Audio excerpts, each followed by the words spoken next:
Өмірде бәрін қайта бастау оңай ма? Достық деген не?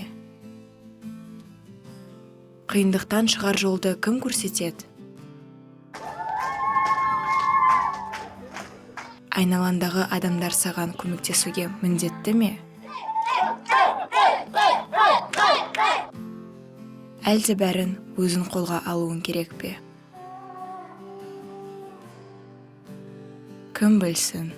Қиялым кете береді, түнге де жете береді, ұйқыға батпайды еш, тыныштық таппай жүреді, құбылып әсем көктем, көзімді ашып көрдім, сөздерің сіңбей жүрекке, жетпей жатыр көңілге.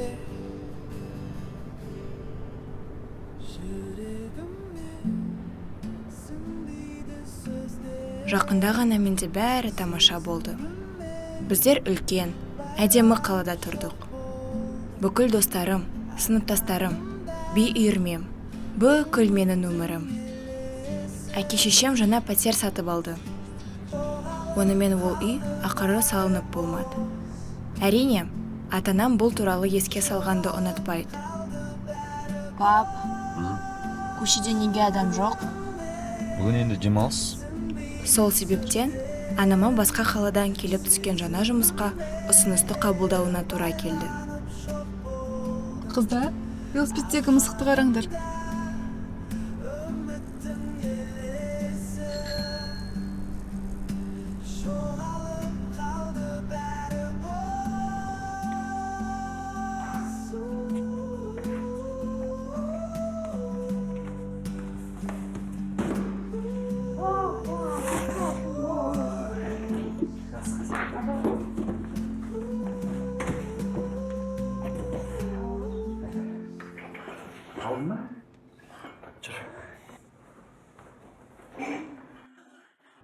Бос тұрған үйді көргенде көңіл күйім түседі.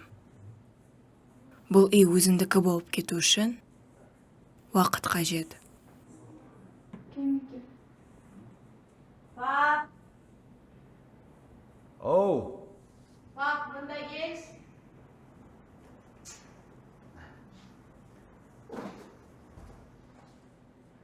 Не болды қызым? Пап, мен түсінбедім. Сында Дана екеумізде бір бөлме ма? Екеуміз бір бөлмеде қалай ұйықтаймыз? Қалай? Солай? Бөлменің мына жартысында сен жатасың, қызым. Ал мына жартысында сен жатасың, е? Болды?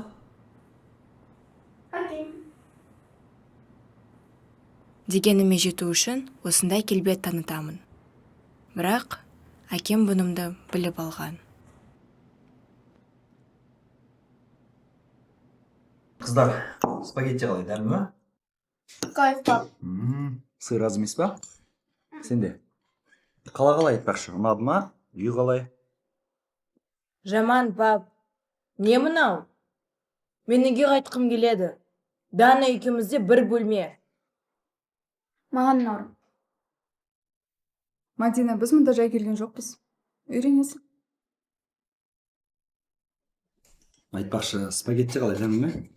Күшті, пап, әдеттегідей. Так, болды енді. Басқа малымыз жоқ. Айтпақшы, ертең мектепке барасыңдар. Пока! Мадина, не істейміз? Кішкентай емессің, өзін бірдеңе қыласың. Мына мектеп әдемі, кен екен. Бірақ мен қобалжып тұрмын. Әлі жаңа сыныптастармен танысуым керек. Мадина, қайқа барам?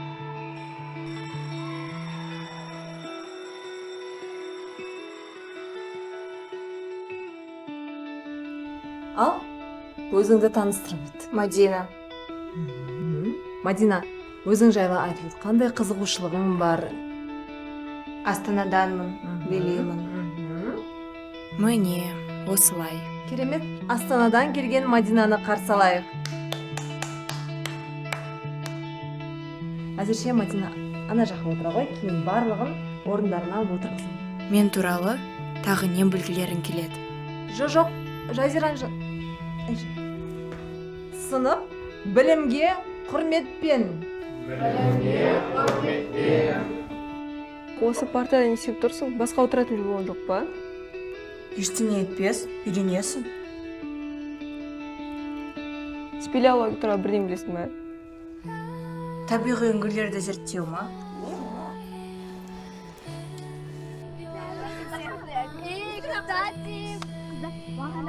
Дананың бір жақсы қасиеті жеп жеңіл достар табу. Менде онымен өте қиын. Привет. Привет, Батақаным. Қарасам сенде бәрі жақсы ғой. Кішкентай емеспін ғой. Ал, қыздар міне. Заттардың бәрі келді. Қалған ертең келеді. Дана, воскресеньені орнына қоямыз. Қоямыз. Біз осында әлі көп боламыз ба?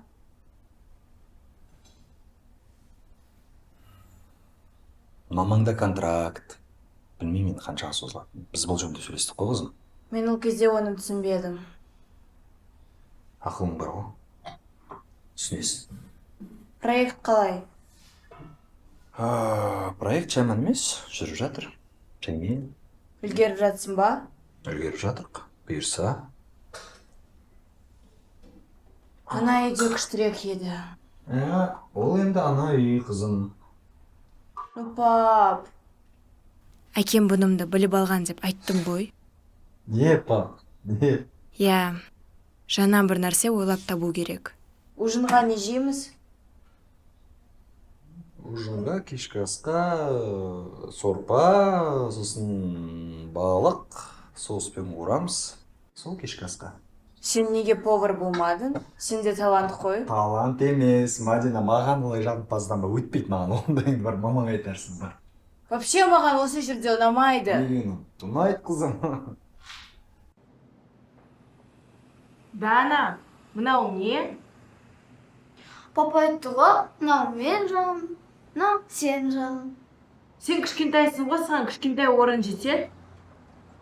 Мадина, сен өзің айттың ғой, мен кішкентай емеспін, Бәрібір маған көбірек орын керек. Ау, Даныш! Папа! Ау, не болды? Мадинаға көрсет, қайда мен жағым, қайда он жағы. Айттым ғой мен сендерге, мынау оң жағы сенікі, сол жағы сенікі, ортасынан бөлдім. Болды. Жартысы. Жыныма тиесіңдер. Ерім кетесің.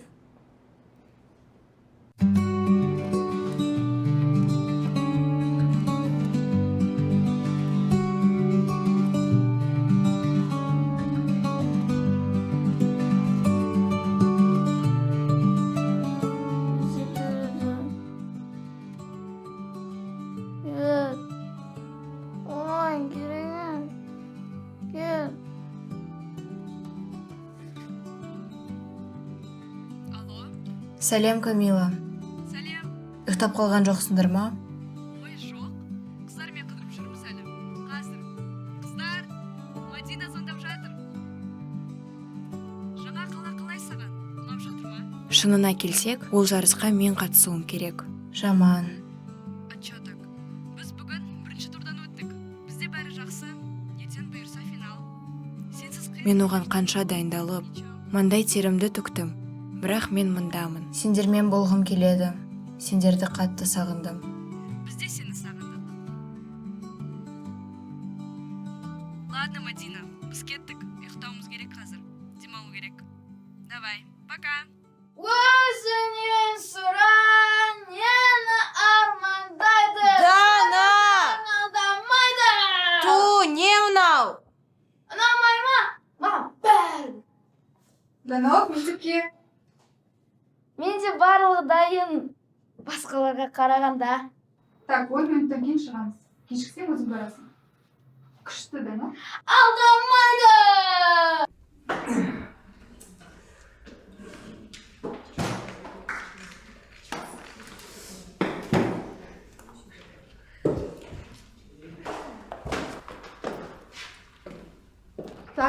класс, ата-аналар күніне дейін аз қалды.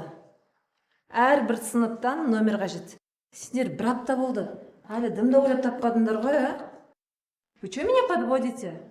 Староста, Апай. у нас рейтинг падает. Апай, бізде новенький қыз бар ғой, билеп берсін. Билейтін едің ғой. Мадина? Жоқ. Я. Міне керемет. Міне керемет. Как раз біздің ұйымшыл классымызбен достасасың, тіл табысасың, е? Жоқ. Я, болады. Жұма күні сағат 18:00-де концерт. Тағы не бар еді, Аделя? Ағылшын курсы. Точно. Ағылшын курсы. Неге бәріне ұнаған келіп жүр? Пап! Пап! Оу. Мадинаға айтшы құттығым.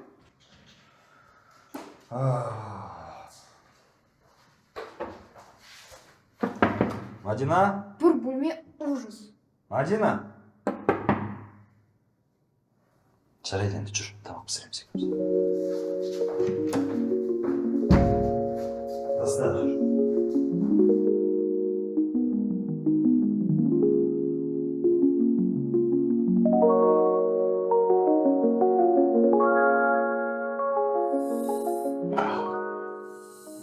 О, ас болсын.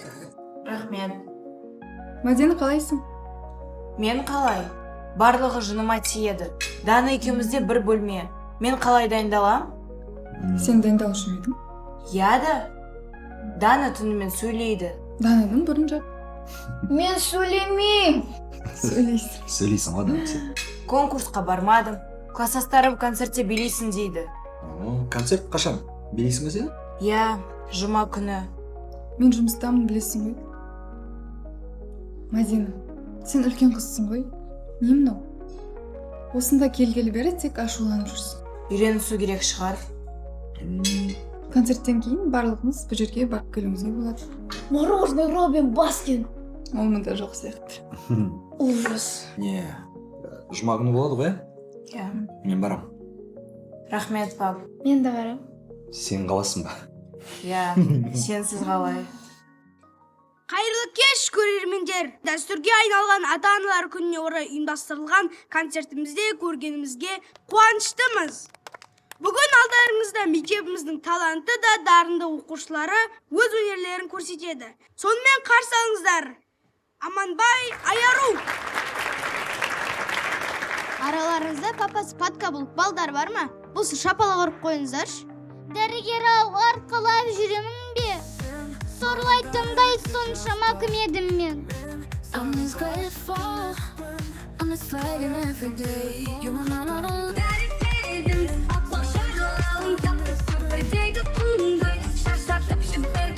Сосын араларында папаларын айлық алған кезде үйге бірінші папаларын келе ма?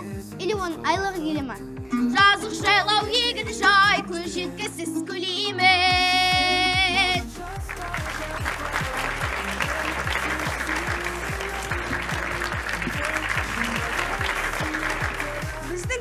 Біздің кешіміз сіздерге ұнап жатыр ма? Ендеше қарсы алыңыздар.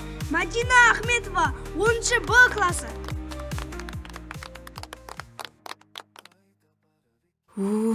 Қобалжу. Ну, бірінші рет емес.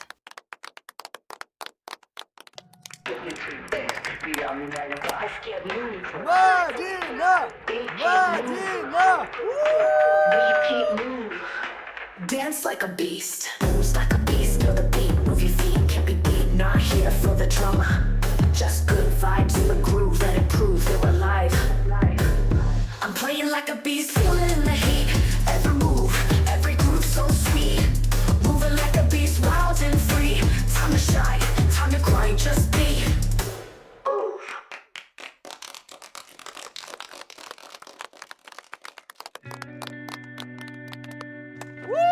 Браво! Браво! Браво!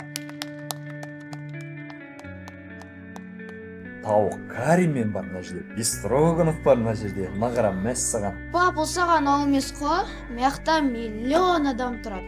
Мадина, сен? Маған, пожалуйста, 2 қуырылған позор және 1 стакан наразылық. Мадина, сен үлкен бола аласың ба? Барлығы түсінді саған ештеңе ұнамайтын. Дана молодец. Дұрыс айтады Дана. Жоқ, Мадина, расымен де неге тапсырыс бересің? Қарашы. Аш. Қарашы. Онда маған поцелуй дейші. Суши ма? Суши? Жоқ, болмайды олай. Бізде қағида бар. Біз отбасымызбен кафеге барған сайын жаңа тамаққа тапсырыс береміз. Әкеден кафе ашқалы жатыр, соған мен сендердің талғамдарыңды білуім керек, қандай тамаққа. О, не мама келе жатыр. Қалайсыңдар? Жақсы. Привет, мам. Жұмыс қалай? Ой, жұмыс көп. Басында солай болады ғой. Мадина қалай? Ашуы басылды ма? Мадина қалай, айтшы. Осынша. Мен вообще-то осындамын. Бізде походқа шықтық, мінесі отбасымызбен. Жаңа кафе, меню. Қалайсың? Проект жүріп жатыр ма? Жақсы, проект. Жаман емес, жүріп жатыр. Жақсы. Тамаққа тапсырыс берейік. Алдағы уақытта папаларымыз кафе ашатын болады, өзі тамақ пісіретін болады. Иә, әрине. Әкелеріңнің айтқысы келгені, болашақта мүмкін біз кафе ашамыз. Пенсияда. Қыздар күйеуге шыққан соң. Фу, мам! Енді осындай томмен айтпасаң да болады ғой. Олжас, біз бұл жаққа дымсыз қалғандықтан амалсыздан көшіп келдік. Бізде балдарымыз бар. Мұндай әңгіме айту орынсыз. Мен барымды салып жұмыс істеп жатырмын. Сен де тездетіп проектіңді бітірсең жақсы болар еді. Жақсы. Өзінің сүймеген ісімен айналысатын адамдарды білесіз бе? Менің әкем тура сол адамдардың бірі.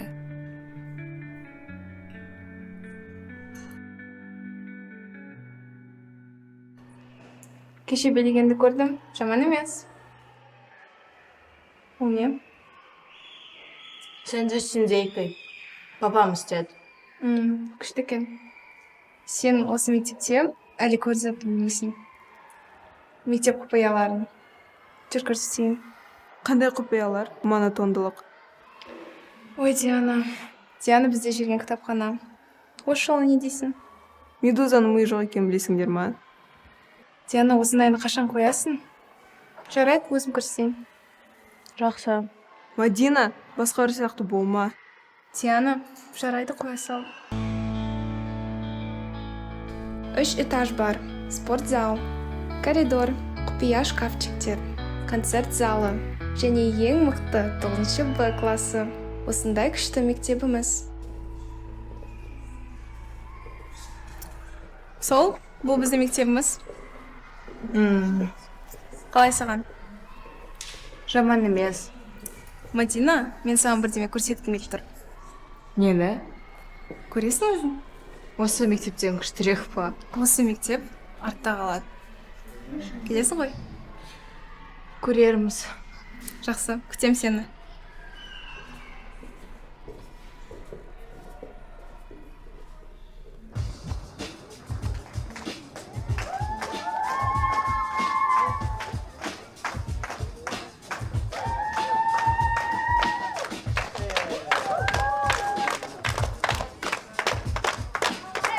Мынау қаланың бишілері ма? Бүкіл әртүрлі студиялардан шыққан.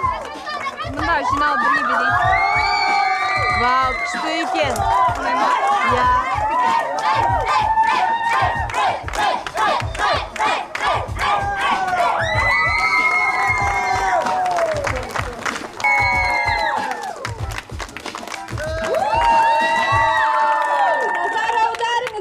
Жаңа шығармашылық маусым өз соңына жетіп қалды. Алдыда финал.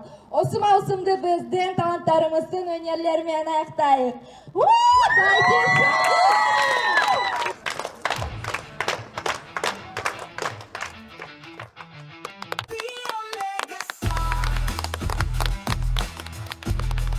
О, мына жер маған ұнайды. Өзім сияқты адамдар, орта, музыканы сезініп, бір толқында бола алатын жастар. Бұл қала жаңа қырларын ашуда. Так, Мадина, мен сені бүкілімен таныстырып шығайын. Анау бізде Сары, біздің диджей және оның достары. Анау Адеми, біздің жүргізуші бүкілін ұйымдастырып жүреді бұл жерде. Анау біздің брейкерлер, бишілер. Анау фотограф. Атын ұмытып қалдым. Ох, дәурен кетті. Ол кім? Дағара. Ұнатып қалып жүрме, ол менікі. Жігітің ба? Иә. Ну, типа. Окей. Кеттік. 70-м году? Привет, Дәурен. Привет. Жазира. Дәурен, мен сені біреумен таныстырайын бұл. Бұл Мадина, Астанадан келген. Рейтинг 4-6. Күшті. Мадина бізде биші, күшті билейді. Мені суретке түсіріп жатыр ма? Да.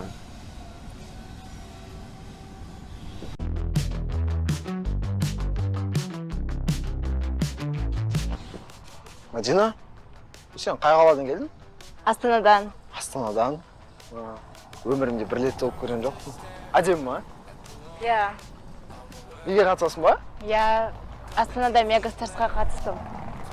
Қанша жыл болды билеп жүргеніңе? 12 жылдай. 12 жыл. Мен де бала кезімде арманым болып еді.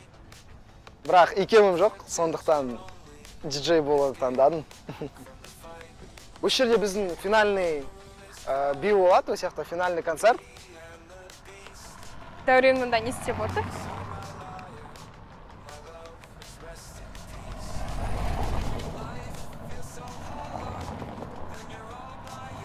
Сәлем. Сәлем. Привет. Так. Ана жақта не істеп жүрсің? Балдарын күтіп отырмын. Сен жетсің. Сол финальный концерт болатын жерде қарап қайтайын деп. Жақсы кетті келесіз. Манадан бері өзің жүрсің ба мұнда? Мына жаққа лампочкалар қойып, мына жаққа арманда деген жазуды қою керек. Максимально яркий қою керек мына жерде. Мына жерге свет қою керек. Мына жаққа жарық түсетінде ана жаққа қою керек. Финальный концерт как? Мадина, давай билет бересің? Жоқ. Пожалуйста. Жоқ. Пожалуйста, мен ғой сені мұнда келген, бүкілмен таныстырып шыққан. Саған дайындалу керек болды как раз. Жоқ, Жазира. Пожалуйста, мен үшін. Жарайды, көрейік. Рахмет. Күшті болады саған.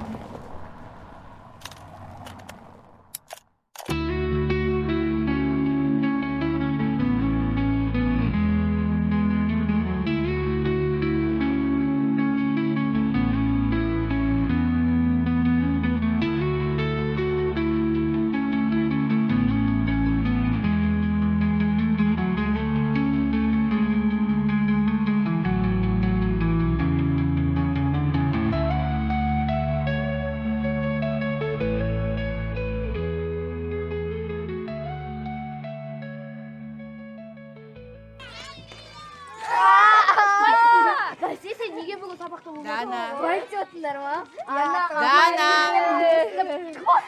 Мадина. Не? Сән деп. Мынауың не? Мен қазір шаруалармен бір жаққа барып қайтам. Қайда қыз папа келеді? Мадина. Деловая. Вот да, математика апай.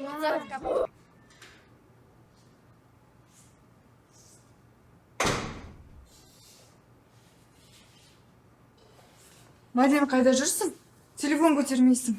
Ешкімге айтпай қайда кетіп қалдың? Ha? Тоқта, болды. Қазір бәрін айтып берем. Айнала іздедік қой, сен қайда жүрсің? Сондай күшті күн болды. Короче, мен мектептен шықтым. Мен Сары мен Жазираға келдім. Олар мені күтіп тұр. Жазира маған сәлем, ал мен оған сәлем. Сары, күшті билейсің дейді. Я знаю. Мадина, Сарсы қайсың ба? Сары біздің диджей. Сары маған күшті билейсің дейді. Я такая, я знаю. Тоқташ, не туралы айтып жатсың? Түсінбедім. Точно, пап. Достары маған қаланы көрсеткісі келді. Кеттік біз Ильяс екеуміз. Ильяс деген бе? Ильяс Сарының досы. Ильяс маған қаланы көрсетуге ұсыныс жасады. Мынау Батыр. және тағы бір батыр. Кейін Әбілқайыр хан болды. Мен ол туралы мектепте оқыдым. Мамасы оған қайта-қайта звондап тұрды. Және 100 теңгені көрсетті. 100 теңге? Я, 100 теңге. Сосын мен қайда барғанымды білесіңдер ме? Аппақтың айтуы бойынша, мұнда бәрі футболды жақсы көреді. Вот, осындай күн болды. Достарым пайда болғанына өте қуаныштымын.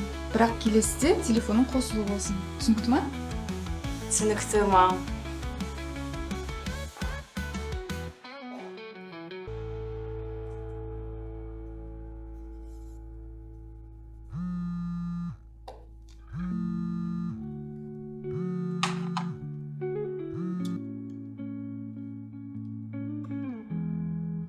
Алло?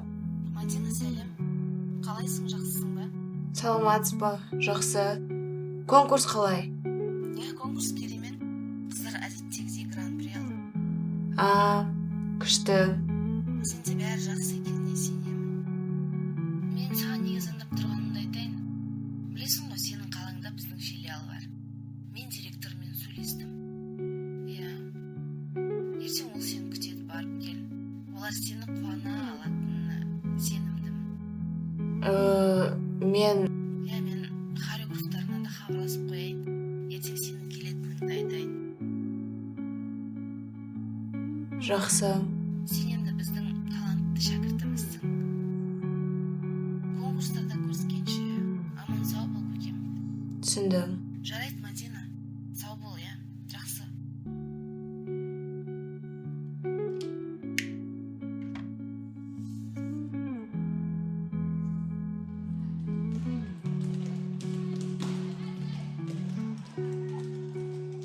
Привет.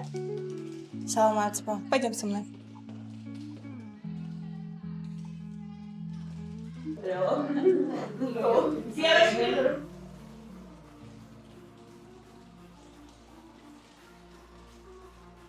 Знакомьтесь, Мадина, лидер старшей группы Мегастарс Астана. Она переехала, и мы решили взять ее в нашу группу. Решили? Мадина улучшит наш состав, и уже на следующий конкурс она поедет с нами. Біздің бидайын. Бізге жетіншісі керек емес. Девочки, все решено. Знакомьтесь.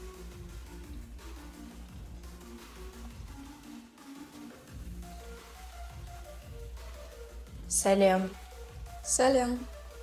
Мен саған қарсылығым жоқ, бірақ өзің қарап көр.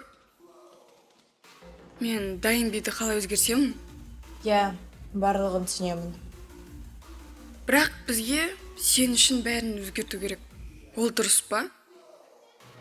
Негізі, апаймның үмітін ақтауым керек. Ой, қош, сен вообще бұл қалада не істеп жүрсің? Неге барлығы оны сұрай береді? Бастамасы жақсы екен. Болды, келесі репетицияға кел. Менің досым, Бану. Түсіндім. Репетицияға кешікпе.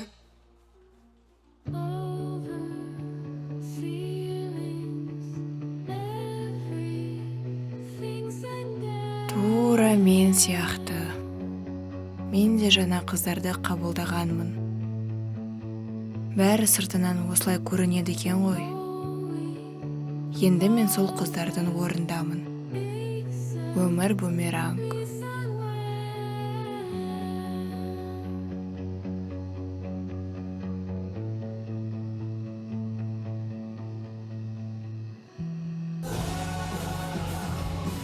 Дана! Не? Музыканы сөндір. Мам! Тыныш, неге айқайлайсың? Мадина маған өлең айтқызбай жатыр, мам! Не болды? Біз келістік. Қашан айтқың келеді, сонда айтам. 3 өлеңнен артық емес. Бірдемесе ұнамаса наушники. Дұрыс айтады. Ол бізде 2 бөлме болғанда болды. Бұл да дұрыс. Мүмкін 2 айтарсың. 4. Дана, ол дұрыс Вообще-то емес. жаққа келгені ештеңе өзгерген жоқ. Сен просто отыра аласың да деп жылап. Так, болды қыздар. Дана, бар, әкеңе бара тұршы. Окей.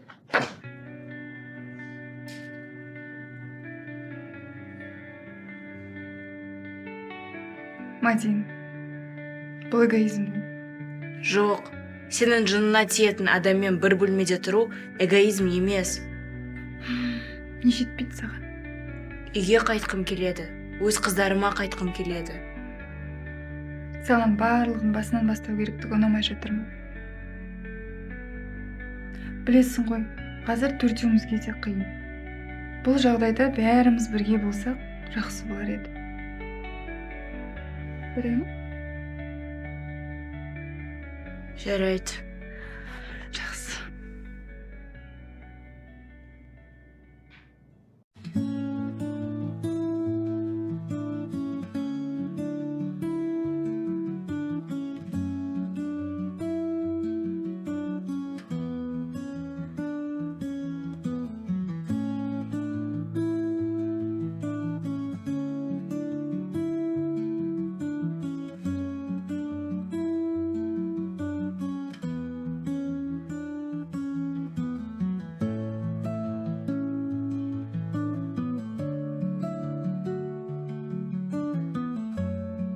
Қызым, күнім, сұлуым менің, тұра ғой ұйқыдан. Дәруменіңді де дайындап қойдым, іш алуды ұмытпа, жарай ма?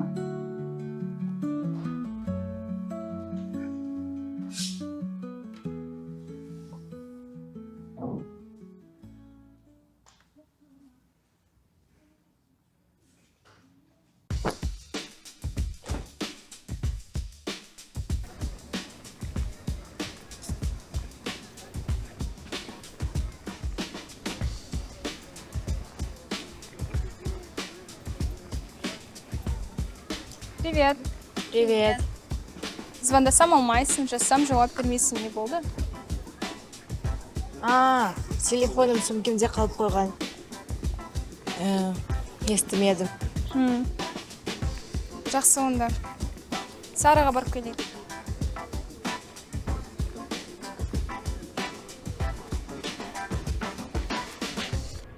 Сәлем, Сара. Привет. Мадинамды қашаннан бері жүр? Білмеймін, 1-2 сағат болып қалды.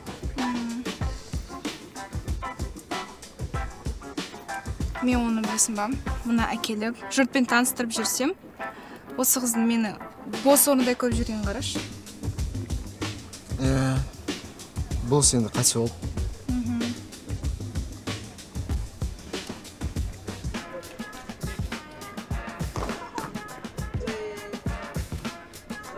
Адамдар типа менталитетке бөлінеді екен. Кешір.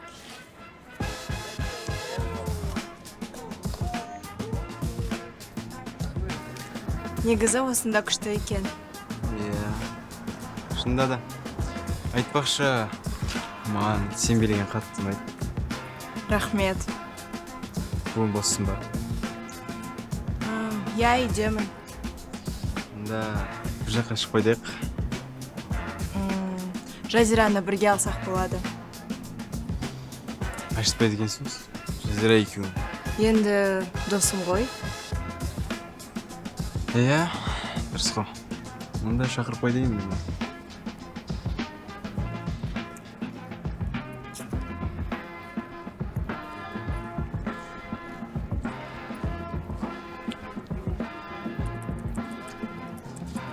Привет.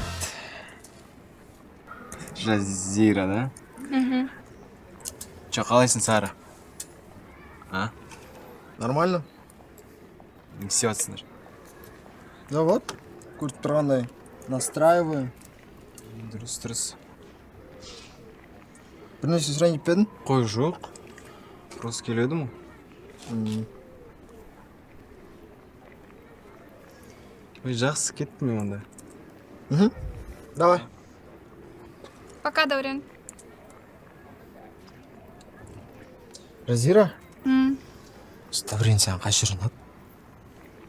Түсінбейсің сен, Сара. Түсінбейсің? Че, кеттік па? Жазираны шақырайын. Олка Сарға көмектесіп жіберді келеді ғой. Жазып жіберейін. Ладно. Жүр, кеттік.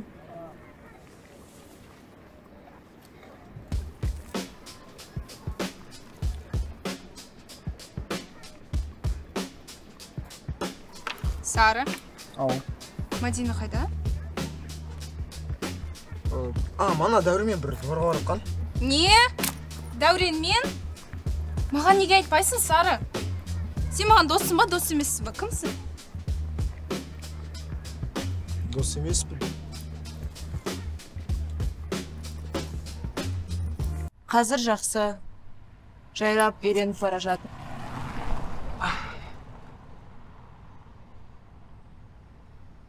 Біздің қала, ұнап жатыр ма, қалай? Жаман емес, бірақ жыным келеді. Неге? Астанада достарым, мектебім.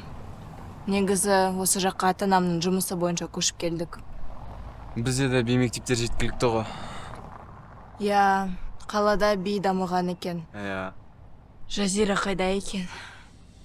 Уайымдама ол жайлы. Как келеді ғой? Маған сен билеген қатты ұнайды. Я, сен айттың ол туралы. Неге қайталамасқа? Үйге қайту керек. Тағы да жүріп қайтайықшы. Айтпақшы біз екеуміз күштіміз, иә?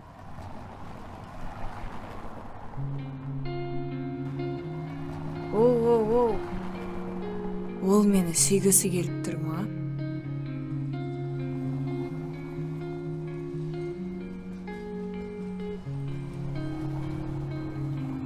Мұнда екенсіңдер ғой. Іздеп жүрсем сендерді. Я, Жазира, сені күтіп қалдық. Да? Я, негізі мен үйге қайтуым керек. Неге? Кеш батып қалдым. Я, Мадина, кеш болып қалдым. Сау бол. Пока.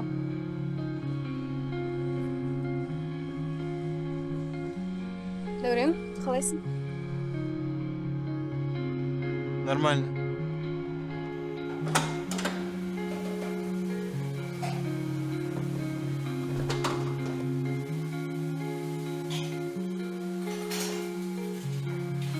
Мен Жазираға қоңырау шалдым. Ол көтермеді.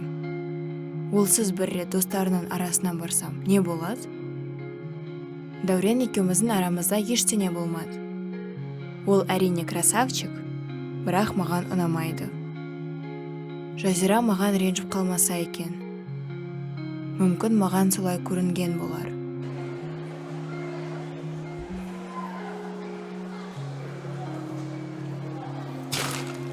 Данок, мынау кім? Кетші, а? Окей. Кей. Кет.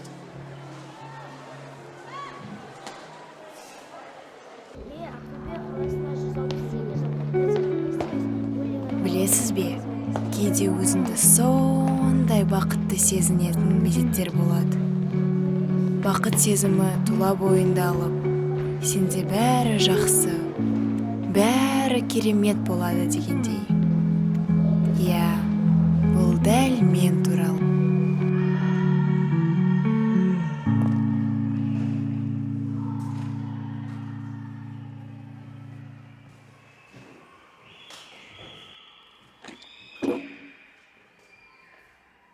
Привет. Жігітімді алып кетейін деп едің ба? Сенікі не? Біз сені қабылдап атсақ, а сен осындай заттар істеп жатсың. Жоқ, бәрі олай емес. Сендерге не болды? Мен оған жақындамадым. Он сам полез ко мне целоваться. Мадина! Не істеп тұрсың?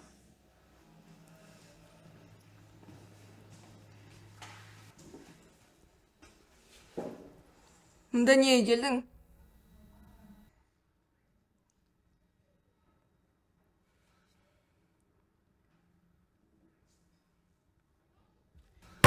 Жоқ, бәрі олай болмады. Мен кінәлі емеспін. Мадина! Отыра ғой. Жап есікті! Бәрі бітті. Маған Дәурен ұнамайды да. Оны қалай түсіндірем енді?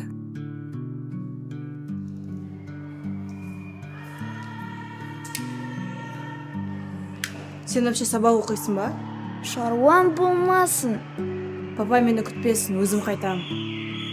Күтәчү. Не?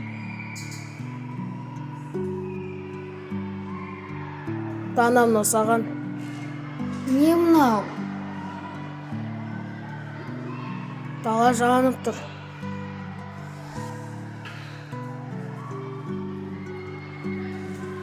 Пока.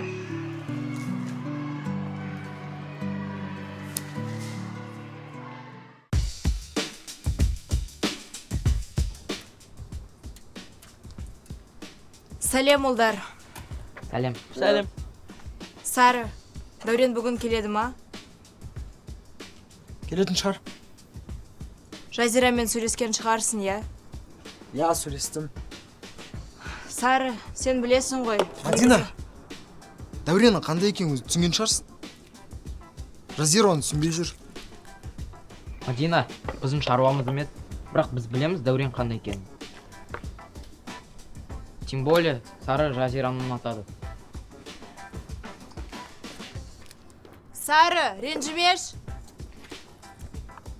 Шынымды айтсам, мен байқамадым. Тек сені мен Жазира байқамады ғой.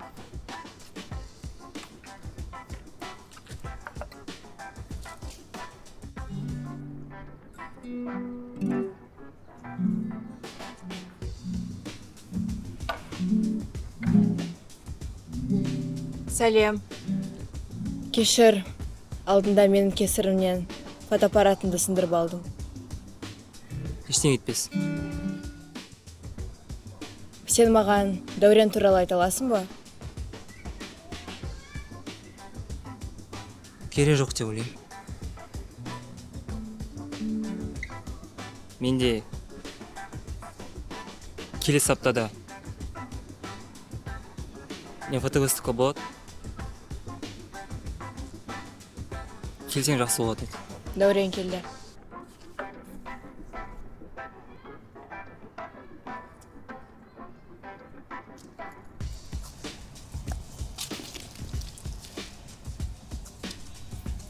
Привет. Дәурен, сөйлесу керек. Не жайлы? Сен кеше бәрін дұрыс түсінбедің. Вчера ты полез ко мне целоваться. Оның керегі болған жоқ. Мен ба? Сенбес па бастаған өзің? Өзің келдің, крутилась вокруг меня. Сен неге өтірік айтасың? Сен қалай сөйлеп тұрсың? Сен өзіңді ерекше деп ойлайсың ба? Вот урод. Урод. Я чё, урод, пацаны? Нет, Слышь ты, балерина, иди гуляй. Жазира, олар барлығы өтірік айтып жатыр. Я, енді бәріміз өтірік айтып жатырық қой. Жоқ, барлығы емес. Дәурен өтірік айтып жатыр. Мадина, не деп тұрсың? Тағы да бір нәрсе айтып жүрер.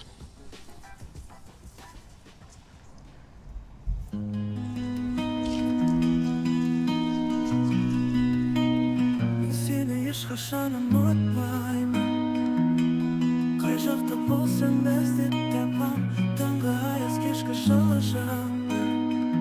Жүрегімде мәңгілік мекенім бар. Саған арнап әндер жазамын мен. Әрбір нотада сенің бейнең. Көктем келсе гүлдер ашылса, менің жанымда секілден сен. Тағы бізді алыстап сезімдерді ешкім өшіре алмайды.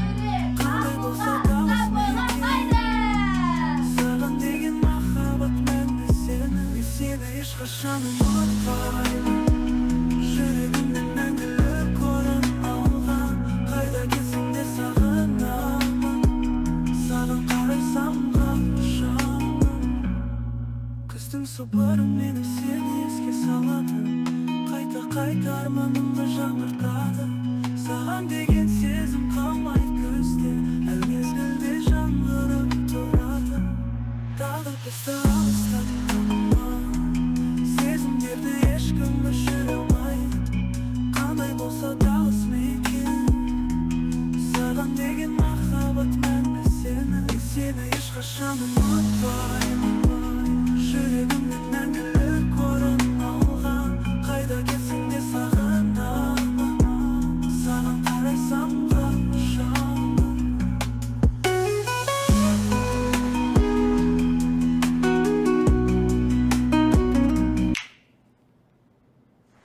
Мадина, жетер. Не болды? Қалай не болды?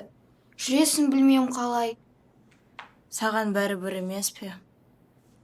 Мен саған бөтен адам емеспін. Мама папа уайымдап қалды. Білмеймін, барлығы түсініксіз болып жатыр. Осы қалада ештеңе шықпайтын сияқты. Причем здесь қала, Мадина? Үйде күштірек болды.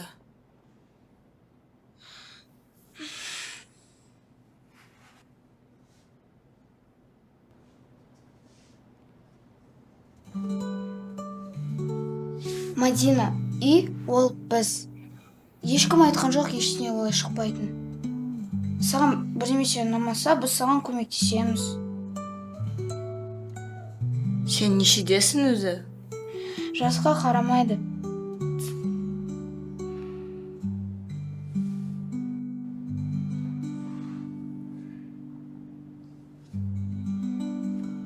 Кешір. Мадина? Ура! Неге айқайлайсың? Папа! Мадина кешір ұрсады!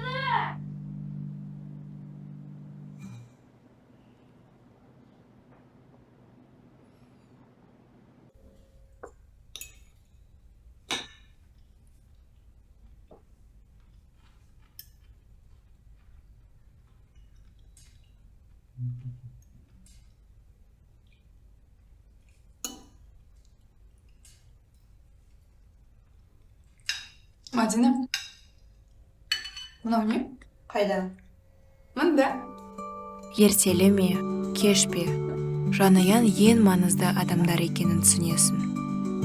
Сүрінген сәтінде қасынан табылып, саған тіреу бола алатын жанұяң. Қайта аяғына тұрып, қадам жасауына ат салысатын ата-анаң, бауырларың.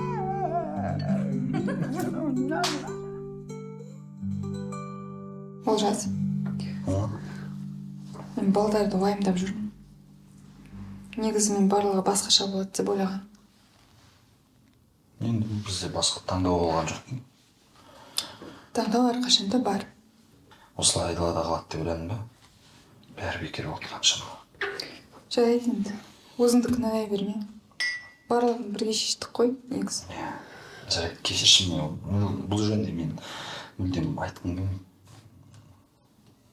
Мен балдарға уайымдап жатырмын, қыздарға. Мадина бұлдан атта жүреді. Сол осы қызға бірден болып жүрген сияқты. Білмеймін, енді айттық қой, бәрін түсіндірдік, осылай болатынын білді, қайда келе жатқанын. Жоқ, сөйлестік қой, бірақ өзің көріп тұрсың ғой. Олжас, мүмкін Астанаға кері қайтамыз. Дәл қазір ма? Жоқ, дәл қазір емес. Жарты жыл, бір жыл, мүмкін. Сен проектіңді тездетіп бітірші. Жас. Қалыпты жұмысқа кіріп баста. Аяқтайым, шамалғым болды. Соңға жетіп бітті. Сосын ана кафе туралы айтуды қойшы осы.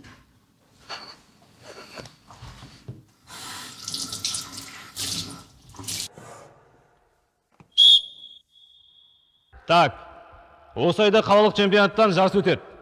Сендерден күтетім жақсы нәтижемен сол жарыста жеңіске жету. Жеңіске жетеміз бе? Команда! Жетеміз бе?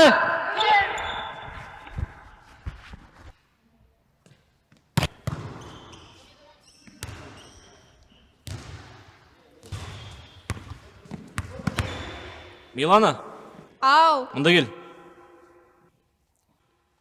Сен бар ойна. Мен волейбол ойнамайым. Рейтингті құртам. неге? Отыр, Милана.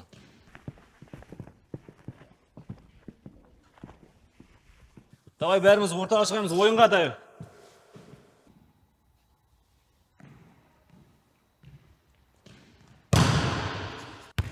Қараш, ойын күшті болып жатыр, да?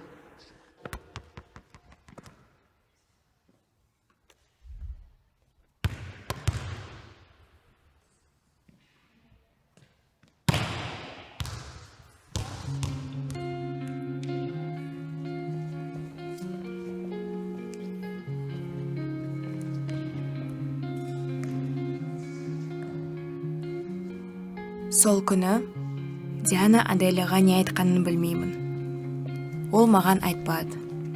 Мен де одан сұрамадым. Кетейік. Осылай достар пайда болады. Кетейік. Екшін қарайын дедім. Ақмақсыз ба?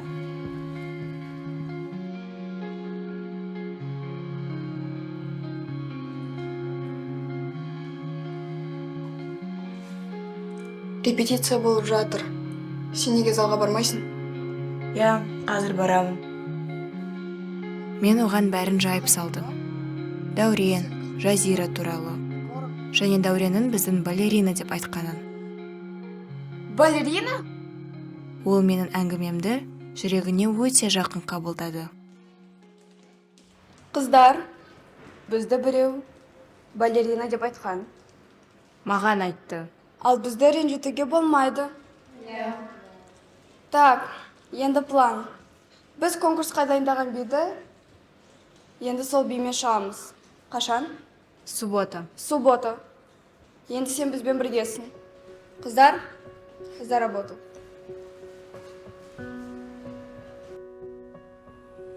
Шыққанымыз жақсы болды.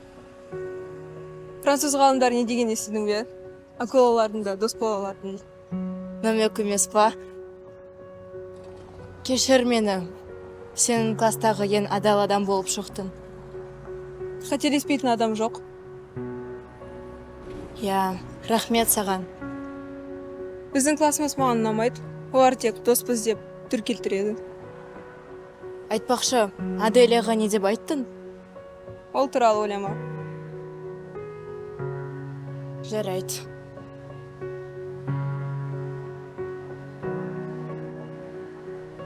Қызық. О, Адеми. Сәлем. Сәлем. Күшті көрме. Көрме? Анда деймді, күшті көрме болып жатыр. Ладно, пока. Нетіп тұр?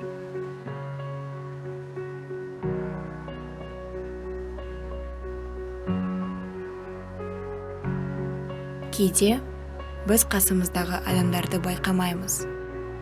Бір мезетке тоқтап қарасақ, байқалмай жүрген маңызды адамдарды көруге болады.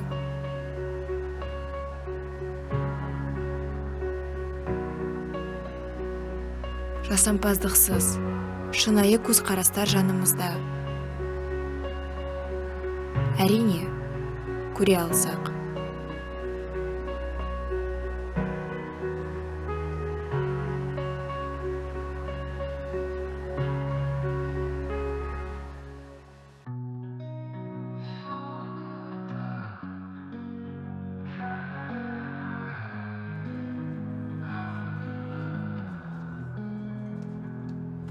Сезімдер жырмайды жүрегімді көлеңке тұндырады нұрда.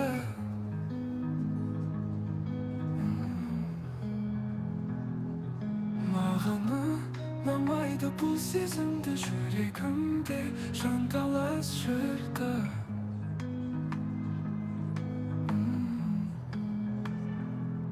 Түндерде ұйқысыз қалам жалғыз, айналам өлгеді үнсіз шексіз. Жарқыным болса да сенсіз алыс, жүрекке ауыр сезімсіз шексіз.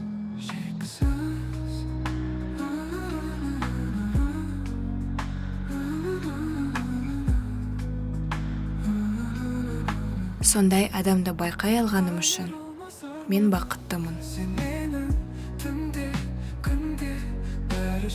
Бұндай сәттерде сөздер қажетсіз.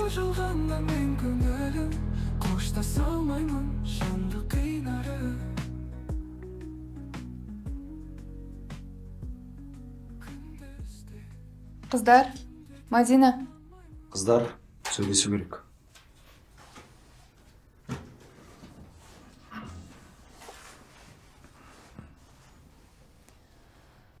Қыздар, сендер біз үшін ең маңыздысыңдар. Әкелерің екеуміз ақылдастық, көп ойландық. Осы шешімге келу үшін ұзақ ойландық. Қайтадан Астанаға көшуімізге болады. сендерге қолайлы болу үшін. Бірақ дәл қазір емес, кейін. Солай қыздар. Біздер кері кетеміз. Қуанар қуанбасымды білмей отырмын.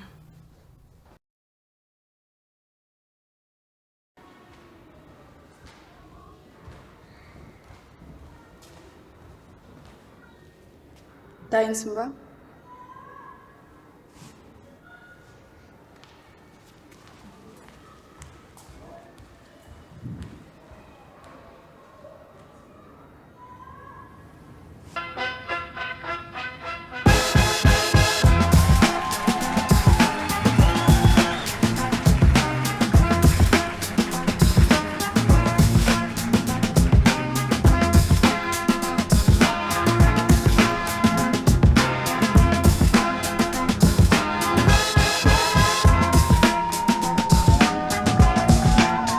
Lots of function. Oh yeah, feel the rhythm. Don't care. Party people, move it, get on the floor, groove it. Music pumping, feel the beat. Move your body, can't be beat. Turn it up now to the sky. Dance all night, don't be shy. Just dance. Feel the groove in your hands. Don't stop, keep on moving. All night, we'll be grooving. Bass is thumping, hearts race. Lose yourself in this space. Feel the love now, can you see? We're together, you and me. Hands up high, feel the beat. Move your body, can't be beat. Move your body, feel the beat. Feel the beat, you can't repeat. Feel the beat. Move your body, can't be beat. Move your body, reach the light. Feel the magic shine bright. We'll be grooving.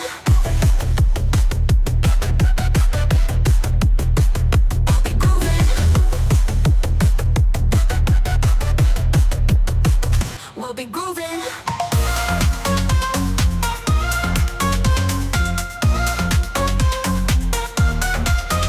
See it all, lights in the sky. Feel like a star soaring high.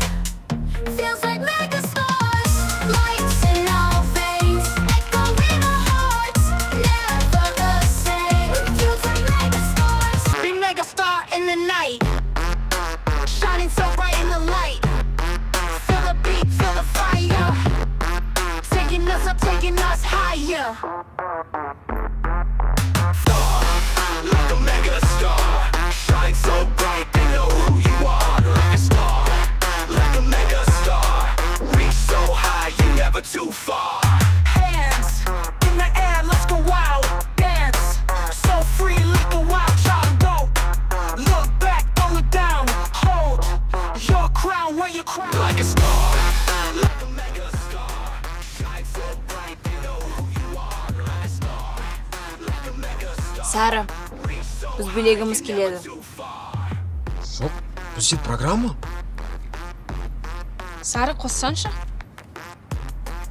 Енді бізде... Жоқ, олар шыға берсін. Сенбісің бе? Қоса салшы. Ана не қоса? Музыка. Окей. Онда осыдан кейін келесіңдер. Я.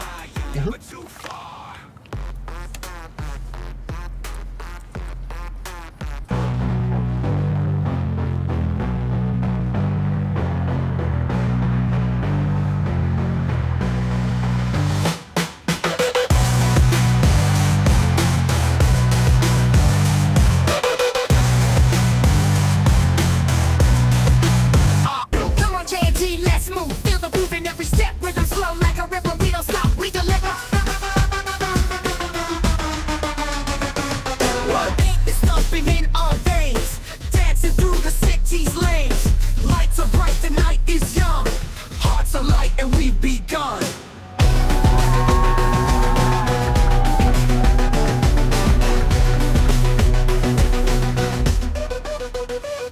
Come on, JT, let's move. Feel the groove in every step. like a river. We don't stop, we deliver. Beat is something in our veins, dancing through the city's lanes. Lights are bright, the night is young. Hearts are light and we've begun. Move the beat, feel the beat. Side by side, make it sweet. Laughing loud under the stars. Music takes us where we are. Every note, it feels so right. Let's dance on through the night. Hands up high, touching the sky. Time stands still as we fly. Feel the magic in the air. Love and music everywhere.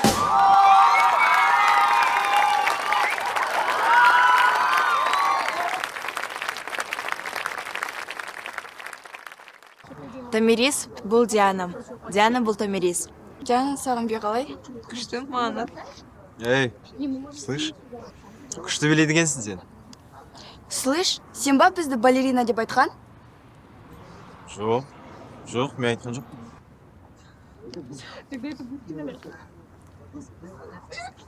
Неден аяқтадың? Биден? Я, рахмет саған. Мен қуаныштымын. Сенің элементің күшті шықты. Қыздар, күшті биледіңдер. Рахмет. Мадина. Жоқ, жазирым. Барлығы жақсы. Рахмет саған. Ендеше келесі алдарыңызда өз өнерін көрсететін біздің досымыз Арман. Қабыл алыңыздар.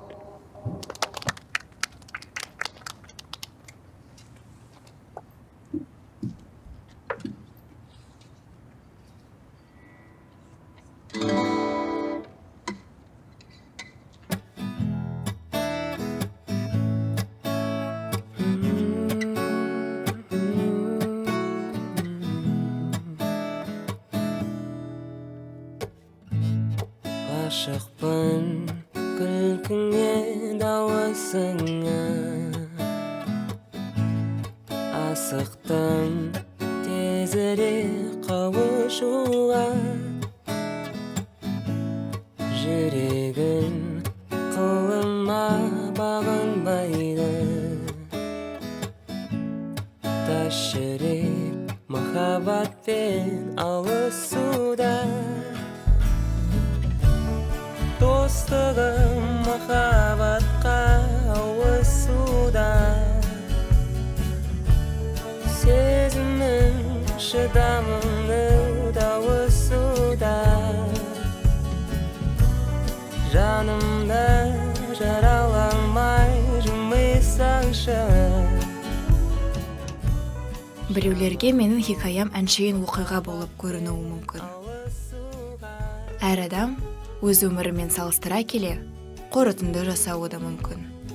Кейде тағдырдың сынақтарынан шығар жол жоқ болып көрінеді. Бірақ қалай болғанмен, ақырында қиындықтарды жеңіп шығамыз. Достар табамыз, немесе жоғалтамыз. Бір жылап, бір күлеміз. Бірақ өмірді осындай сәттер ішінде сүйе білген жөн. Өйткені өмірде болып жатқан әр нәрсе орынды. Басыңыздан өткен жағдайлардың барлығы жайдан жай емес. Және сен өз орнындасың.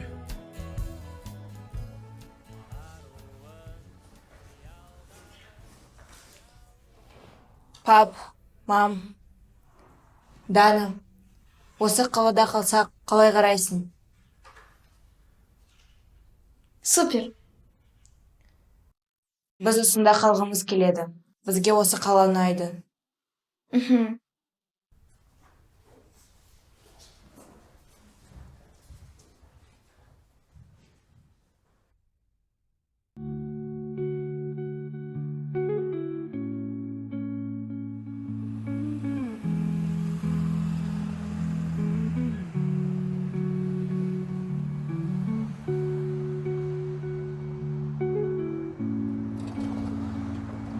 Девочки, ничего не забыли?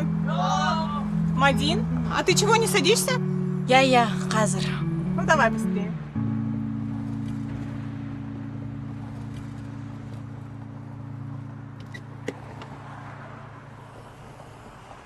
Сәлем. Сәлем.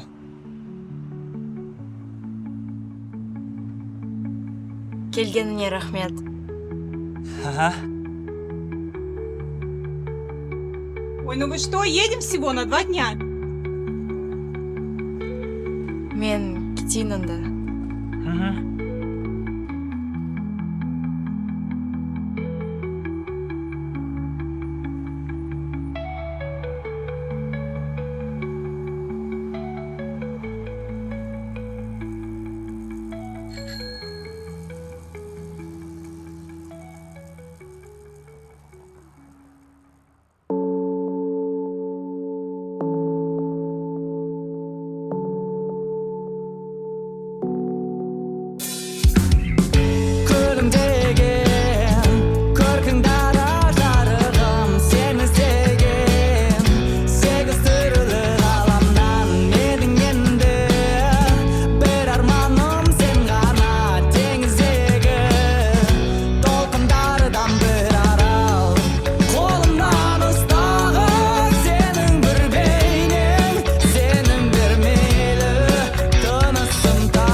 Официант, бұл не? Кешіріңіз, Поварды шақырыңыз. повар қазір бос емес. Поварды шақырыңыз. Данок, мұның не? Әкеңді жұмыстан алыңдатпа, жұмыс істей берсін. Окей. Онда папаға айтасыз, өте дәмді деп. Жарайды.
Что там?